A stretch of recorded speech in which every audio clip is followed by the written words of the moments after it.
European imperialism in the 19th century stretched from Africa to India and everywhere in between.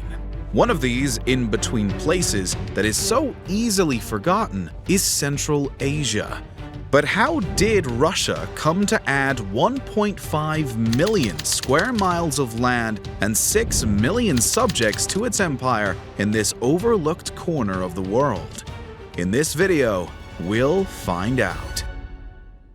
Central Asia was home to ancient cities and civilizations far older than Russia itself. The region had been permanently changed with the arrival of the Mongols in the 1200s and still bore the hallmarks of nomadic conqueror life under the Turkic Uzbeks, who ruled most of the region by the 15th century. The region was still divided into several smaller powers that were of little concern to Russia for centuries. Directly on the borders of the Russian Empire were the remnants of the Kazakh Khanate, which by the 18th century had splintered into three functionally independent powers known to outsiders as the Junior Horde, Middle Horde, and Senior Horde. They numbered around 500,000 people each by the 19th century and were made up of nomadic or semi-nomadic Kazakhs. Further south into the modern nations of Uzbekistan and Turkmenistan and portions of Kazakhstan, Tajikistan, and Kyrgyzstan were the three great khanates of Khiva, Kokand, and Bukhara, although Bukhara became an emirate in 1785. Russia traded with these powers for years, but the relationship was hardly simple, with frequent complaints of the Khanates attacking Russian traders and kidnapping Russian subjects. The accession of Peter the Great began a new age of Russian imperialism, where Central Asia became a potential field for the expansion of Russian power. In 1717, Peter the Great ordered Alexander Bekovich Cherkassky to lead an expedition of several thousand men against the Khanate of Khiva. They marched into Kievan territory and routed their army in battle, but the Russians decided that diplomacy was an easier option. The Kievan Khan, Cherkassy, appeared to welcome the negotiations and accepted peace. He also made a generous offer to allow the Russians to be housed in several separate towns in his territory, which the exhausted Russians accepted. The Russians never anticipated the Kievan trap. After the armies had separated, the Kievans attacked them one by one, wiping out almost every Russian, including Bekovich Cherkassky. It was a betrayal as blatant as it was costly for Russia, but the Tsar was too occupied with the Great Northern War in Europe to retaliate. Russia kept an interest in Central Asia in the following decades, mostly through the fragmented Kazakh Khanate. The Little Horde accepted Russian suzerainty in 1731, and the Middle Horde followed in 1734, both becoming parts of the Russian Empire and leaving a border recognizable to modern maps. The Senior Hordes did not, and remained independent until its conquest by the neighboring Khanate of Kokand in the 1820s. Russia didn't set military sights on Central Asia again until the 1830s, when attacks on Russian traders in the region became too much to bear. Now was the time to avenge the insult Khiva had delivered a century earlier.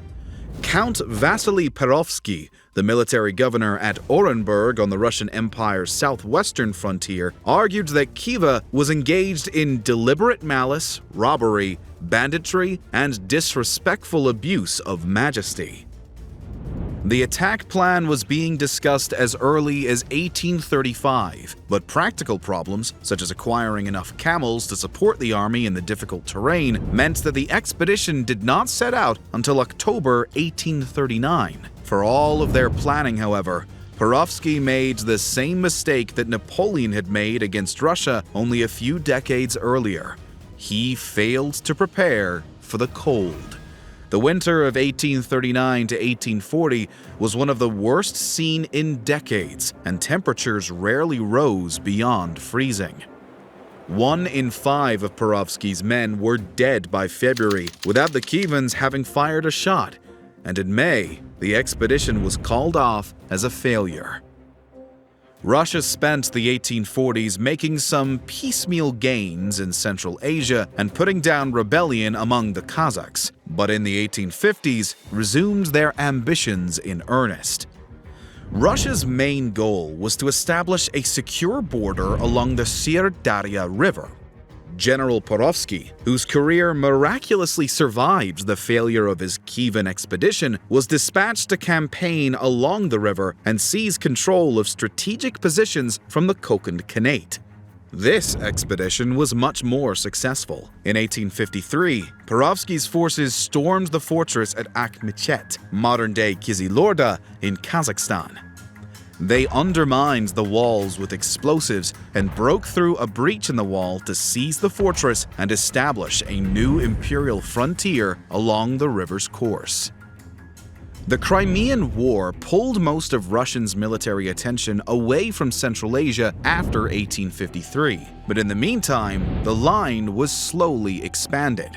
In 1854, Fort Verno was built on the site of the modern Kazakh city of Almaty, and Russia continued to establish other forts along the frontier.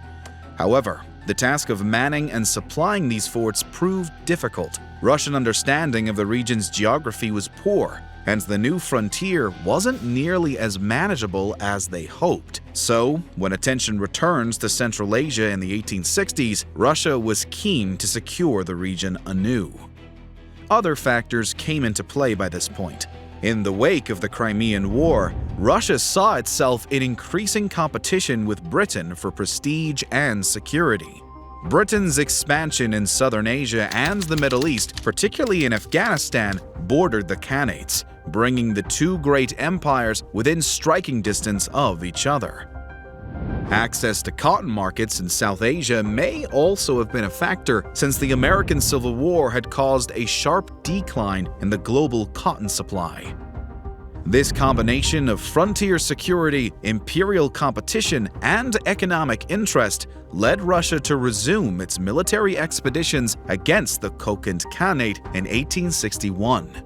They took several strategic positions, like Yangya Kurgan in 1861 and Turkesta and Shymkent in 1864. Both were merely stepping stones to the real target of Tashkent. Tashkent was among the largest and wealthiest cities in Central Asia, and taking it would cripple the Kokand Khanate while assuring Russian dominance in the region. An initial attack in winter of 1864 under General Mikhail Chernyayev was repulsed, but he returned in May the next year with rested troops. The acting Kokand Khan Alimkul attempted to meet the Russians in the field outside the city, but the Russians overwhelmed his forces and killed him. Soon after, Russian troops breached the city walls. 2 days of stubborn street-to-street fighting followed, and when the smoke cleared, the Russian imperial flag was raised over the city. The Tsar hadn't actually wanted to take Tashkent, but Chernyayev had taken the city before the new orders arrived. Nevertheless, the Russian government accepted the conquest and honored General Chernyayev as the Lion of Tashkent, although they never did give him another military assignment. With the capture of Tashkent, Russia forced what remained of the Kokand Khanate to seize the majority of its territory, grant Russia trading privileges, and pay an annual indemnity for Russian protection. The capture of Tashkent was a decisive moment in Russia's expansion into Central Asia.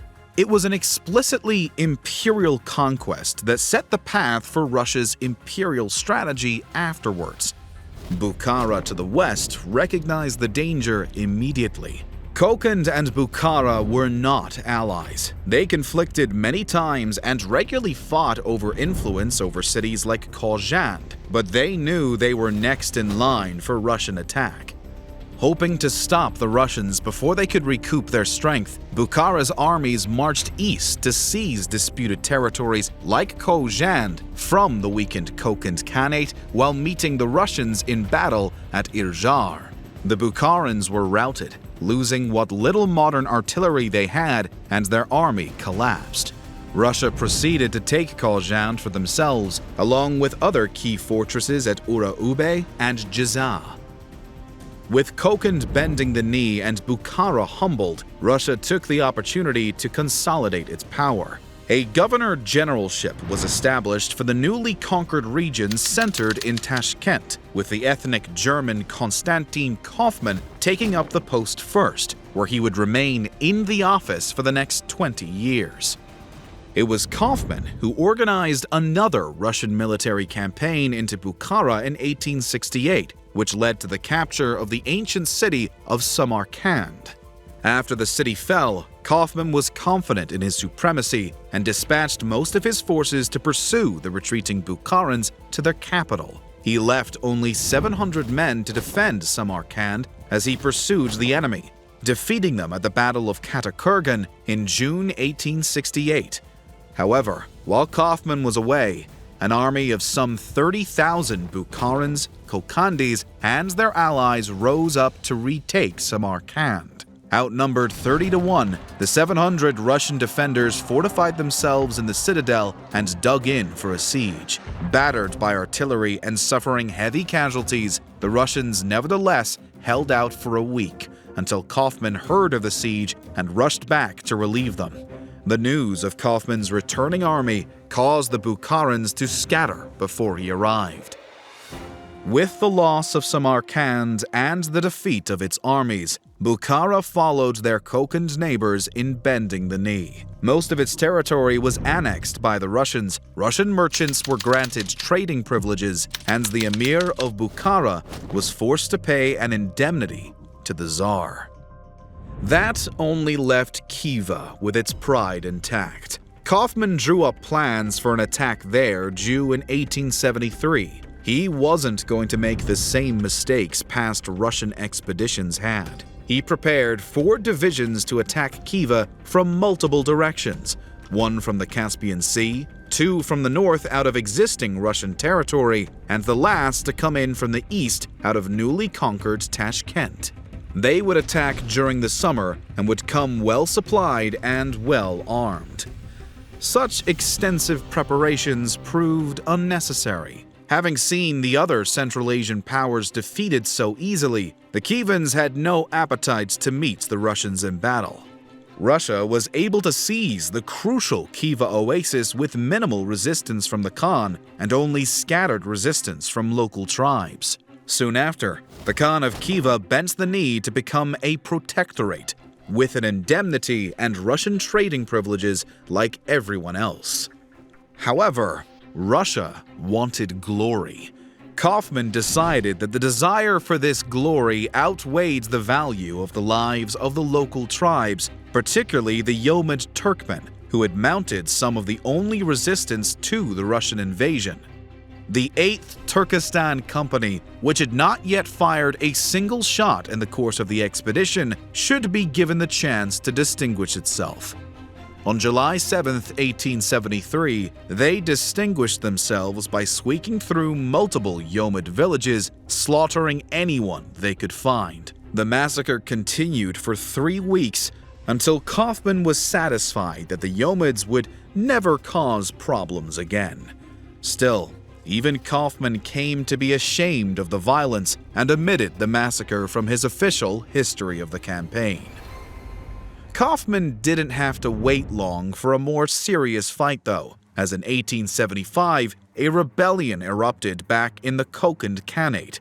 Anger at the Russians and the reigning Khan who'd bent the knee to them resulted in most of the Khan's armies turning against him and forcing him into exile. However, the rebels proved no match for Kaufmann's forces when they arrived in January 1876. The rebels were annihilated at the Battle of Andizan and their leaders were executed. With confidence in the Khanate destroyed, Russia abolished it entirely and integrated the territory into its empire.